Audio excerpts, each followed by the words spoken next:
I'm going to go through 3 specific use cases I am using it for today that I'm absolutely blown away with. Right, so now I'm going to get into more the advanced reasoning aspect of it. So in order to access this in ChatGPT, you have to click on this drop down button. And within here, I'm just going to make this bigger so you can see it. In this drop down button, your default should be 4.0, but there's preview and there's mini, right? Now, a couple limitations that these models have is when you look at preview and mini, you cannot drop files in there. It does not use custom instructions, right? So the core element is like you need to be simple and just talk in outcomes that you want. And it uses chain of reasoning thought automatically. Okay, so I'm going to walk you through here. And as you can see, what I did here is I said, okay, create a new sales team from scratch. I want you to act as a chief revenue officer who previously created $10 million division annually, starting from 0. So what I'm doing is I'm giving it a role still. I'm giving it a role so it understands what to do. And then at the same time, I'm starting a new division for my company, Strawberry Inc. The revenue goal is for the first 12 months is 10 mil. So I'm giving a role to a specific outcome that I want. And then I'm also giving it context. So I'm basically saying, okay, the deals that I'm working on or my team will be working on $100,000. The average sales length is 3 months and I don't have any appointments, right? So I want you to reverse engineer how to make it happen. So those are the questions I asked. Now, one of the things you got to have is a little patience because it does take some thoughts, or I should say time, as it goes through its thought. But here's what's really interesting. Like this is the entire thought process it went. So it crafted a sales initiative. It assessed productivity. It gave timelines, hiring strategies. Once again, it went back to productivity and sales strategies, workforce needs, lead requirements, which I loved. And then it got into mapping out even SDR requirements. So it went through all, I don't know, what is it? 1, 2, 3, 4, 5, close to 9 steps in like 27 seconds. And then what it's doing now is it's walking through and it gave the examples of this. Now, a couple of things that are pretty cool about this that I haven't always seen in the other models. Its formatting is good, very clean and easy to read. On top of it too, it talks about the structure and it talks about multiple different types. So I didn't say like I need SDRs or I didn't say I need certain types of reps. It figured that out on its own. Okay. So what this will do is this crosses the chasm in terms of people having the capabilities that they don't have with advanced level reasoning to tap into. It also talks about a management structure you might want to consider. And then it talks about metrics and KPIs. Now, all these aren't perfect is what I would say, but if you have no experience or you have experience and you can fine tune it, this is going to be absolutely amazing for you. It also talked about revised metrics, okay? Talked about activity, capacity planning, timelines, and milestones, which I love. Like it gives like months 1 through 3. And one of the things that was super interesting about here is it talks about ramp up, which is pretty impressive because most models or people don't even think about ramp up. I've seen many founders miss that, right? And then it talks about key assumptions and risk and how to mitigate those, budget considerations, okay? Now, I'm not going to go through this whole video every single step by step, but I want to give you the broad strokes because the next question I asked is how much capital do I need to make this happen? And give me ideas and sources it could use. So once again, for capital, it goes through that, breaking down needs, personnel costs, breaking down the estimate, identifying capital resources, financing options, weighing it, and then mapping them out. Okay, so those, once again, that's the second step. So I've asked 2 questions and it's gone through a chain of reasoning of probably about 18 different steps in less than a minute, which is really incredibly impactful. And then what it does is it breaks down capital required by different positions. I mean, I think 20 reps is really, really high, but 10 million is kind of asking a lot. At the same time, it talks about OpEx expenses. Really interesting that it assumes I need office space, but it talks about hardware and software, marketing expenses, travel and entertainment, even training programs. So that was pretty cool that it went to that level in depth of reasoning. And then it starts to talk about, just different capabilities from funding, whether it be internal, bank, venture capital, right? Even crowdfunding and angels. So it goes into that. And now what I started to do is finish this off, and I'm not going to go through every funding aspect. And I'm like, all right, create a 90-day plan to execute these next steps. And I want you to remember that. Don't forget about that. That's really critical, especially with what time of the year it is. Okay. And I basically just copy and pasted what it said the next steps were. And so then what it's doing is it's going deeper on it and then giving me that 90-day plan, going all the way from hiring to CRM systems, recruitment, and then a marketing strategy, continued recruitment. Okay, and then it goes through phases. Okay, so don't forget that. That's super critical. Then the next phase that I went through, because folks are like, you didn't build a company. So I'm like, all right, assume I only want angel investors, PE backed, or crowdfunding.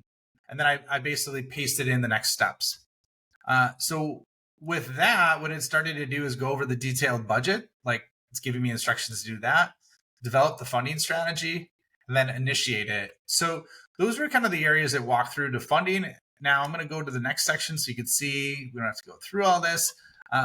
The other thing that I said is, okay, I need personnel to help me, not just with like hiring people, but also co-founders, right? And I said, I'm a high D, so I gave what type of personality I was based on, or I should say that embodies me, which I'm a high D on the DISC profile. And then it talks about like these different areas about what my expertise is and who I need a co-founder in. Okay, so let's say I need one in AI agents, machine learning. So the pretty cool thing is that it assessed my gaps and strengths. It identified roles and responsibilities needed. And then it said profile of the ideal co-founder, right? Technical skills, soft skills, who do I want to look for? And then how to acquire that co-founder, which I thought was pretty cool. So it goes through that step. And then building a team, next steps, and then additional considerations, right? It's talking everything from legal and financial advice. And then once again, how do I break this down into the actionable, create a 90-day plan for me? And so it does the same thing. I actually like the executive summary where it says, define your vision and mission, detailed co-founder description, multiple channels, evaluate and select, and formalize the partnership with legal agreements, right? So it goes through that as well.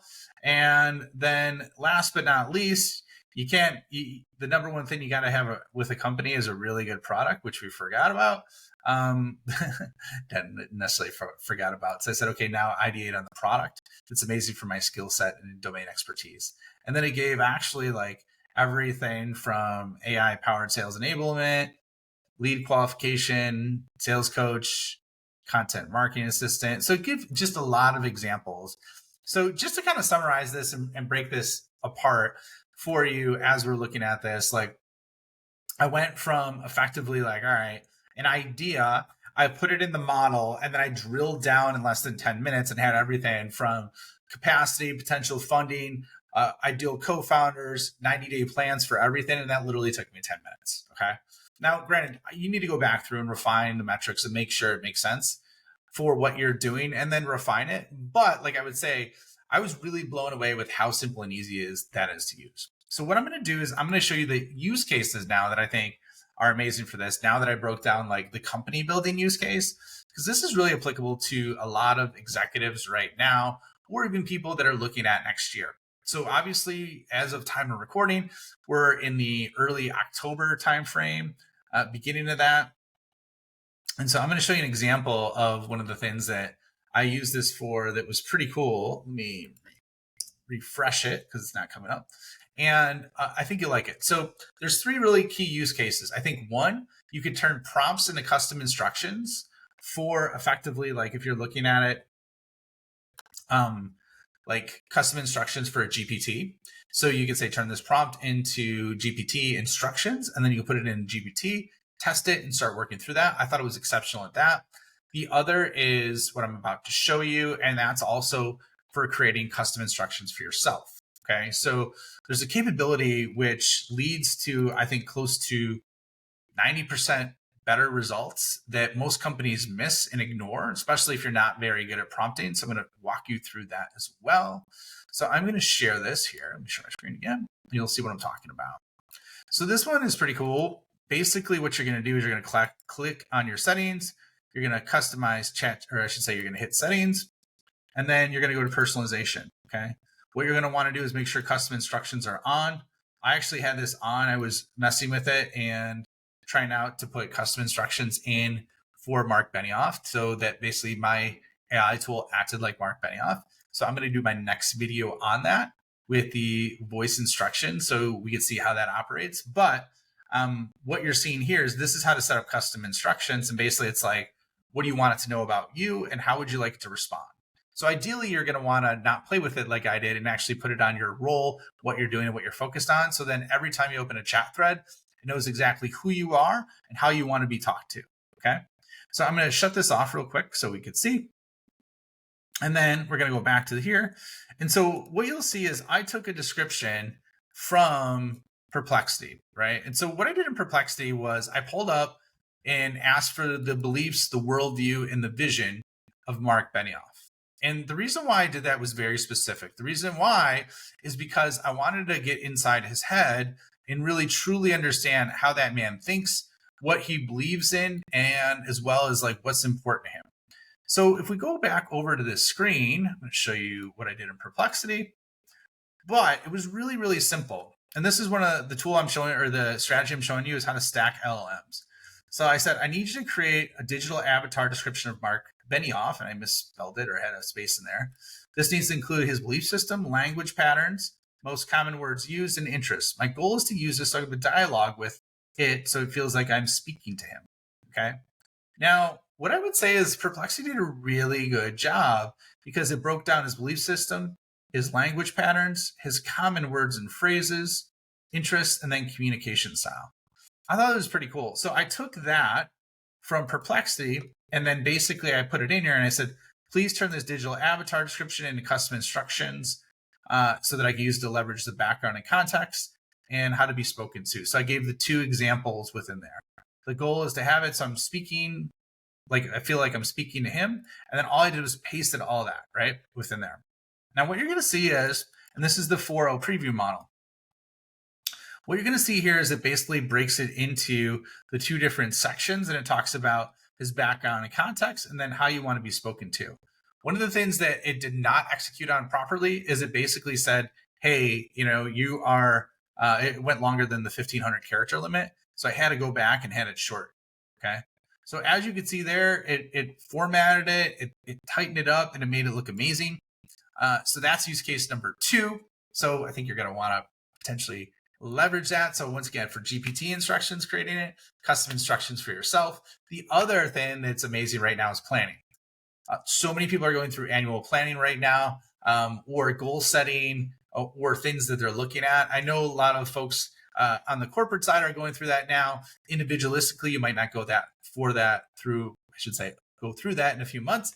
But what you're going to see with that is it'll crystallize exactly what you're doing, break it down from the idea all the way to the strategy to the execution, which is amazing. You'll be able to do that in minutes. And even if that's not the final draft you use, you'll be blown away because it's going to take something that would take hours and hours and hours to map out that you'll have in seconds. And then you can edit, refine it, and take it from there. So thanks for joining me today. I hope you enjoyed this episode. If you need help implementing this at your company, feel free to reach out to me on LinkedIn, or actually just send me a DM. Also, my email address is ryan@whalesellingSystem.